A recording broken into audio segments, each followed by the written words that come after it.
ఈ రోజులో ఫామ్కి కావాల్సిన ఈ హెపటో కేర్, పశు సేవక్, ప్లస్ మన ట్రైబివెట్ ఇంజెక్షన్, ప్లస్ కొషాంటల్ డివార్మింగ్ తీసుకుని 1 month దాటుతుంది. అందుకని ఈ 3 తీసుకొచ్చాను. అందరికి నమస్కారం అండి. Welcome to my channel the modern shepherd. ఈ మధ్య వీడియోలు పెట్టట్లేదు, కొంచెం బిజీగా ఉండి మళ్ళీ కంటిన్యూ చేద్దామని చెప్పి వీడియో తీయడం జరిగింది. మీ అందరికి తెలుసు నా ఫామ్ ఇది. చాలామంది ఫామ్ చూడడానికి వస్తున్నారు. మీరు అందరూ ఎప్పుడైనా వచ్చి చూడొచ్చు. అక్కడ వర్కర్స్ ఉంటారు, వాళ్ళతో ఇంటరాక్ట్ అయ్యి అక్కడ ఏం జరుగుతుంది ఏమని కూడా తెలుసుకోవచ్చు. నా ఫామ్కి వచ్చి నా ఫామ్ లొకేషన్ వీడియో కూడా లాస్ట్ వీడియో షార్ట్స్లో అప్డేట్ చేశాను, ఒకసారి చూడండి. ఇప్పుడు వర్షాకాలం కాబట్టి లాస్ట్ వీక్లో కంటిన్యూస్గా ఒక 5 days వర్షాలు పడ్డాయి. దానివల్ల కొంచెం యానిమల్స్ సిక్ అవటము, 1-2 వాటికి మూతిపుండులాగా, ఓన్లీ ఓఆర్ఎఫ్ఏ, బ్లూటంగ్ కాదు ఓఆర్ఎఫ్ లాగా రావటము, అట్లాంటి ప్రాబ్లమ్స్ ఉన్నాయని చెప్పి పశు సేవకు తేవడం జరిగింది.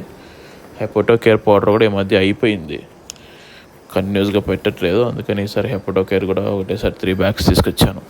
ఇప్పుడు మనం దానా ఓన్లీ మొక్కజొన్నలు వేస్తున్నాము. దాంతోపాటు ఇంక హెపటో కేర్ పౌడర్ లైట్గా తడిపేలా ఇద్దామని చెప్పి ప్లాన్ చేసి తీసుకొచ్చాం. ఇవి నా 2 పొంగనూరు బుల్ అండ్ ఆవు. ఈ ఆవు ప్రెగ్నెంట్గా ఉంది. మేబీ ఇంకో 4-5 monthsలో డెలివరీ కూడా అవుతుంది. ఇకపోతే నా సజెషన్ ఏంటంటే, ఈ వీడియోలో ఇప్పుడు వర్షాకాలము, లాస్ట్ ఇయర్ అంటే ఎక్కువ ఎండలు ఉండి వర్షాలు లేవు కాబట్టి పెద్దగా రోగాలు లేవు.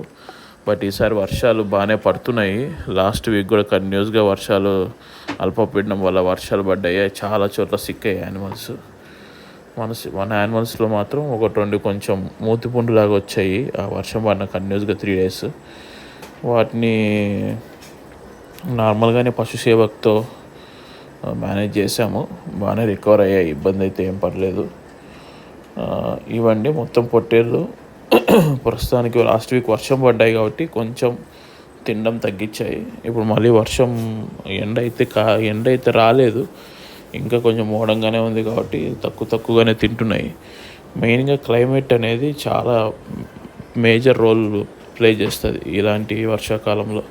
కాబట్టి ఈ కాలంలో వీలైనంత వరకు లోడ్ తక్కువగా పెట్టుకోవడానికి ట్రై చేయండి. వీలైనంత వరకు ట్రేడ్ చేయండి, కొని అమ్మడానికి ప్రయత్నించండి, కానీ మీ దగ్గర పెంచడానికి చేయొద్దు. మళ్ళీ అక్టోబర్, నవంబర్ వరకు కొంచెం యానిమల్స్ ఎంత వీలైతే అంత తక్కువ పెట్టుకోవడానికి ట్రై చేయండి.